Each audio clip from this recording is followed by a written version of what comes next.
میں خوش بھی بہت تھی۔ میں خوش اس بات سے تھی کہ میرے بچے کو اپنا گھر مل گیا ہے۔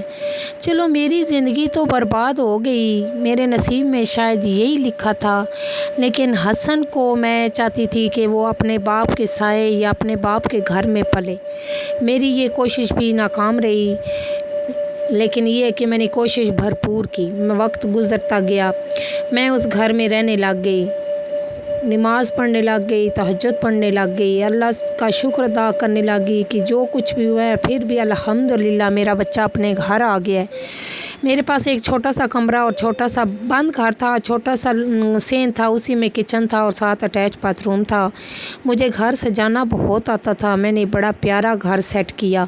3-4 مہینے کے بعد خالہ نے ایک نیا مشن اٹھایا اور میری سوتن کو لے کے نند کے ساتھ میرے سر پر آ گئیں۔ وہ 18-19 سال کی بچی سی تھی، میں تقریباً اس وقت 38 سال کی تھی۔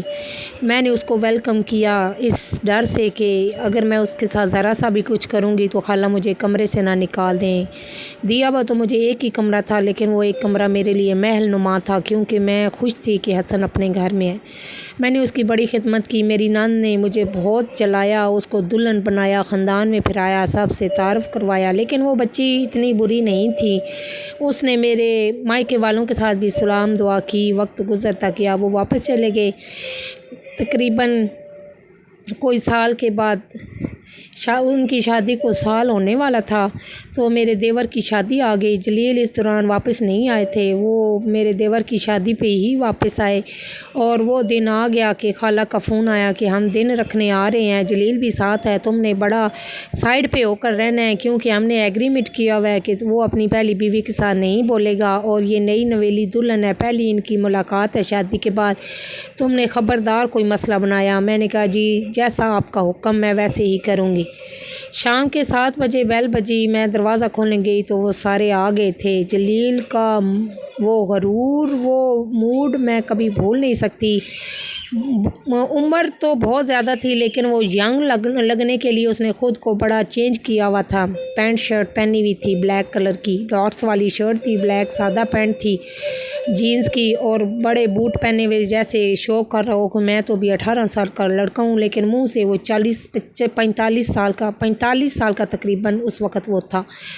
وہ لڑکی بھی ساتھ آئی تھی، اس دفعہ وہ تھوڑی چوڑی ہو کے آئی تھی کیونکہ وہ اپنے ہسبینڈ کے ساتھ آئی تھی۔ سارے ملے اور خالہ اپنے کمرے میں بیٹھ گئیں اور مجھے آرڈر دیا کہ اوپر والے پورشن میں 2 اچھے سے صاف ستھرے بسترے لگا کے، اور شدید سردی تھی، دسمبر کا مہینہ تھا۔ مجھے نہیں سمجھ آئی کہ کس کے لیے مجھے کہہ رہی ہیں۔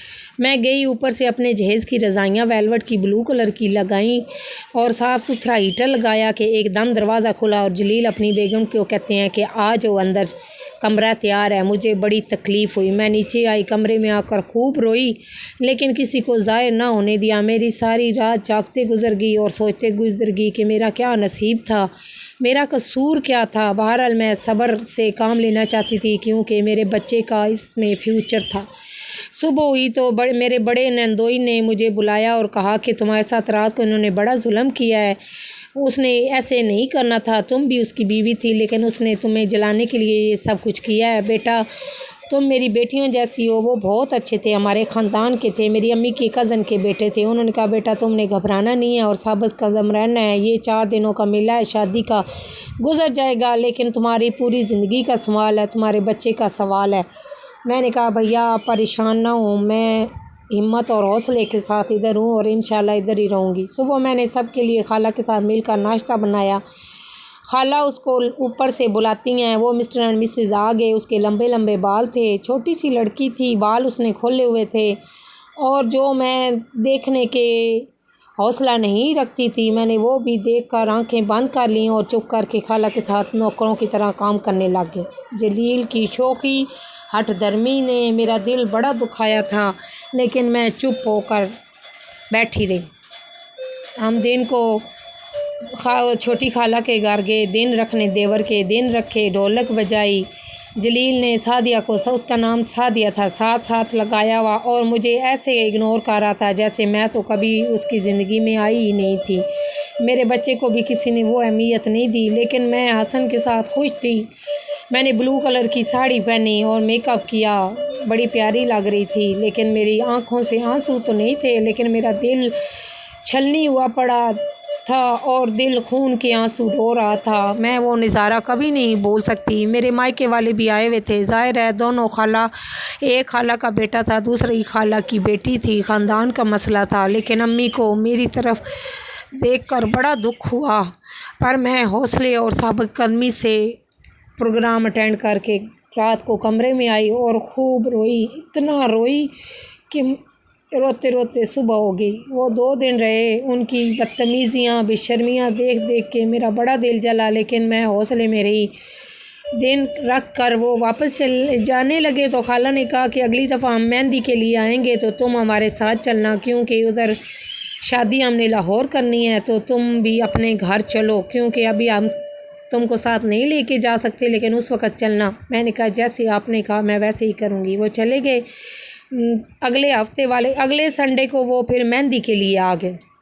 مائیوں کی رسم تھی، میں نے مائیوں کی ساری تیاری کی ہوئی تھی، ڈھولک بج رہی تھی، تو وہ کوچ بھر کے آئے اور ہم سیدھا لڑکی والوں کے گھر چلے گئے۔ میں بڑی پیاری لگ رہی تھی، میں نے بھی یلو کلر کے پھولوں کے گجرے اور بندیا کانٹے پہنے ہوئے تھے اور ان سب کے لیے بھی گفٹ کے طور پر لے کے رکھے ہوئے تھے۔ میری سوتن نے جب مجھے دیکھا تو بہت جلی۔ میں پارلر سے تیار ہوئی ہوئی تھی اور وہ گھر سے تیار ہو کے آئی تھیں۔